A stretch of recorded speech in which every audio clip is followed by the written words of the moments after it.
Well, we've got a different look for today, but an excellent topic. So stay with us.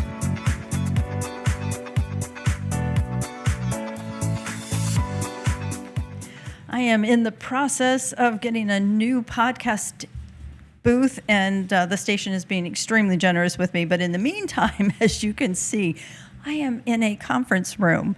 But that doesn't change the excitement that we have with our guest today. And the timing is absolutely impeccable. I feel so honored to have the opportunity to introduce our speaker, Richard Carson, a gentleman with over 40 years of experience, including change management and working with businesses all over the country. In fact, he's written over 100 articles for international and national periodicals such as Entrepreneur, the Business Journal. He's even writing for the Wall Street Journal right now. And the book that we want to talk about today that I think is so and just absolutely imperative that we approach is called The Book of Change. And Richard, I'm just going to bring you right on the show now. Richard, tell us why this is so important for this time period right now. Well, I mean, whenever I work with anybody, organization, they always feel like they always say that they're at a crossroads.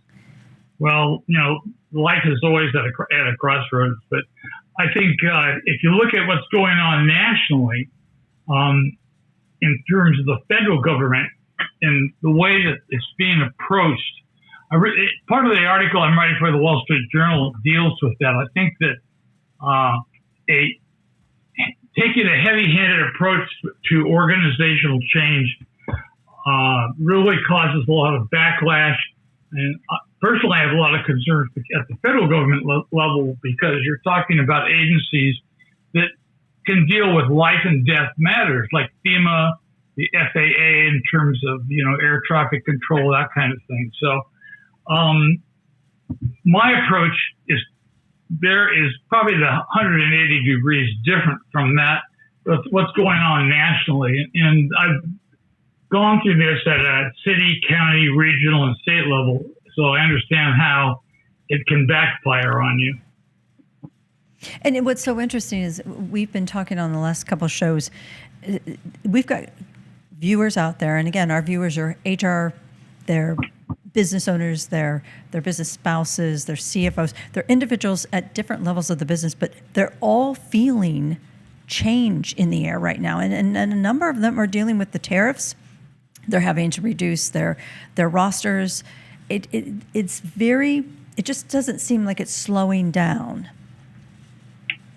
Well, I mean, we've just come off one of the kind of epic change periods with the pandemic, which totally changed the way the workplace was structured. I mean, on one hand, you had everybody was, shifted to remote work, which was traumatic by itself. I mean, somebody like me or like you, we have our own offices, home offices, but a lot of people ended up working in the corner of their kitchen where their kids were running around because they weren't going to school. Right. I would find that traumatic just by itself. And now coming off the pandemic, we're getting the shift back for everybody to say, well, you have to go back to work. Forget remote. Forget your, now you have to go, get childcare, and it's that whipsaw by itself, employment-wise, is really traumatic. Well, and communication is huge, but when our upper level management feels off balance and they can't come up with the accurate or let's just say appropriate communication to convey change, it just doesn't go well for the rest of the team. And we have said on the show 1,000,000 times, change is the only constant in the universe. But change seems to be the one thing that nobody can master. Well, if you build in a process of continuous improvement, then you get more acclimated to the idea of that change is constant and, is a reality. But what happens in a lot of organizations is they just go along and go along and go along, and then either an existential change or an internal change happens, and there's the employment inertia is that people don't want to change. Basically, every time I've gone into an organization that is in trouble and needs change, the response is, well, we always did it this way. And so they're going to resist change. And so you need to build really a continuous improvement process that is kind of people-centered, that they're used to it. Well, and it's interesting because one of the upcoming shows we're going to do is talking about speaking towards the needs of the business. And I've always said that if we speak to why we're doing something, see, I'm talking Simon again, I've got to get him on the show. If we explain the why we're doing this, whether it's Doge or whether it's the president or the president of our companies or even a parent, if you explain the why, it just seems so much easier to get that buy-in. But many companies are afraid of that kind of transparency and that vulnerability. Now, I'm going to kind of shift you here a little bit. The Book of Change provides them with a roadmap to talk about specific change management needs. Walk us through that a little bit. Well, the whole field of organizational change management, started post-war, about 1947, with Kurt Lewin, and the models were basically, I researched probably 100 different models, and I looked very hard at about 22 of them. Mine is the same as theirs in terms of there's 3 basic steps, where you initiate kind of an organizational assessment, you implement the change, and then you maintain it. When I looked at the other models, though, some of them are very,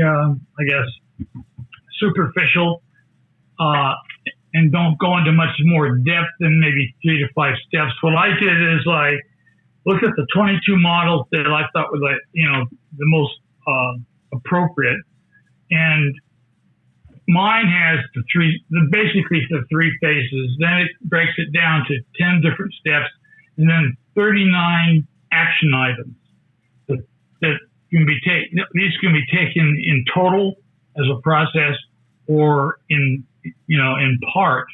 And I go into a lot of depth to each of these individual steps and actions. Okay. In terms of how to approach it, so people can get a real sense of what they should do.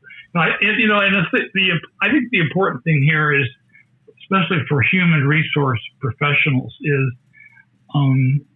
communication with staff is the key to it. And I don't mean after kind of it hits the fan.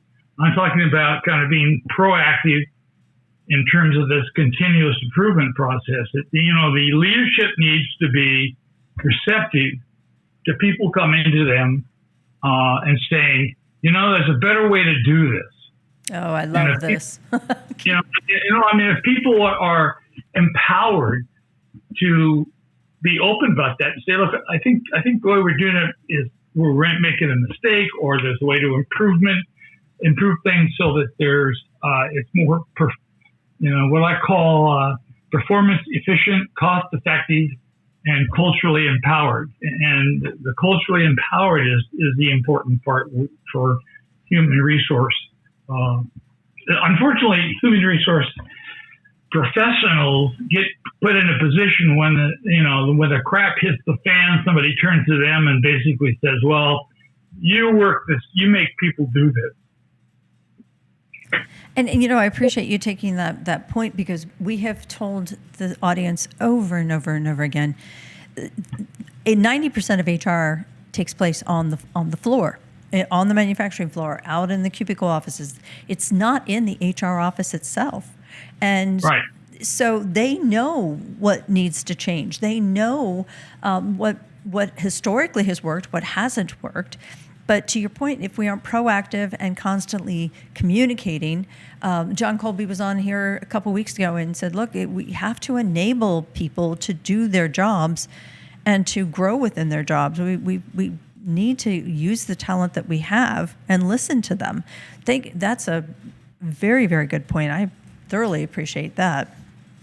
Well, companies invest money in risk managers, basically to tell them what not to do to cause problems, but they really don't invest in change managers. And I think that's the role of the human resource professional, is to become the change manager and the person who advocates for that kind of process. And there really isn't any formal class that teaches that. I don't care what degree you have. There is no degree that I'm aware of at any university on change management or a master's in change management. Otherwise, we would certainly not be reacting the way we are to the change of the world. Well, change management professionally and kind of in the workplace is something that they are starting to give degrees in. There's a lot of certification programs that are put on by different associations. So it is something that is building. Good. And a lot of companies are starting to embrace the idea of continuous improvement that Edward Deming kind of fostered with the Japanese, was so successful. It's something that is being embraced by some organizations, but some aren't. I mean, some basically just wait for something bad to happen and then expect somebody to bail them out or solve the problem. And a lot of times they don't involve the human resource professionals until there's something bad that happens with the employee backlash. It's kind of like what we talked about, what has been happening at a federal level. I've personally gone to that because my wife works for a federal agency, and they disrupted hiring. They said, "Oh no, we're not going to all hiring." Everybody that was hired is no longer hired. If they haven't started, they don't have a job. And then 2 weeks later, they said, "Well, that was probably a mistake, but so they can work now." And so, trying to sort the mess out is just, if you work through these things in advance, especially with, like I said, with the staff, then it'll work. I think I saw a statistic that 70, and this is from McKinsey, and it's like 70% of change management initiatives fail. Oh my gosh! Yeah, I know it's big numbers, and it was when you get down deeper into it, I think Harvard looked at it. It was like 30% totally failed, 40%, it's kind of iffy, and only 30%, the other 30% actually was successful. And that's because people don't think about it until it's too late. Well, and it's interesting too. I had a military gentleman who looked at me once and said, "Pandy, slow is fast." And many times we jump into change way too fast without thinking about it, without really thoroughly investigating, without truly understanding what we're trying to accomplish with that change. And if we just slowed down and actually thought things through and made sure that we had all the right players involved, if we had all the resources that we need, we would get it done and not have to go back and fix things that fell apart along the way. And I really want to stress part of this too, in that you mentioned all the different things that occurred with the decisions of DOJ, and this is why I felt the show was so important and the topic so imperative for you, our viewers to hear. And think about how many times employees begin to think that they're being discriminated against or that they're being harassed because change is taking place and they don't understand why. I sat through a meeting with a client They demoted a young lady from a supervisor down to just a normal employee without responsibilities. And they didn't tell her 100% why they were doing it, or that she was not the only person that they were making changes with. And it took 3 meetings before we were able to really lay everything out and help her understand, look, it had nothing to do with your race. It had nothing to do with your sex. It had nothing to do with your age. The company simply had to make some major changes, and you weren't the only one affected. Well, there's 2 things that have to happen right up front, and you touched on one of them, but they have to both happen. Mm-hmm. And that is, you have to sit down with everybody and say, look, number one, this is why change has to happen, and explain it. But the second, that immediately follow that up with that you need to be, we're going to make you part of the process. We need you to work on this. And I'm talking about staff, but I'm also talking about stakeholders. Mm-hmm. And that you have to be part of the solution. And we're going to make sure that you provide us with information on how to succeed. So if they know what the problem is, that they're going to be part of the solution instead of them basically scaring the crap out of them and making them, take a very kind of reactive anti-position. You could overcome that. That is excellent. Excellent advice. Richard, tell us how we can get your book. Well, you can go to bookofchange.com.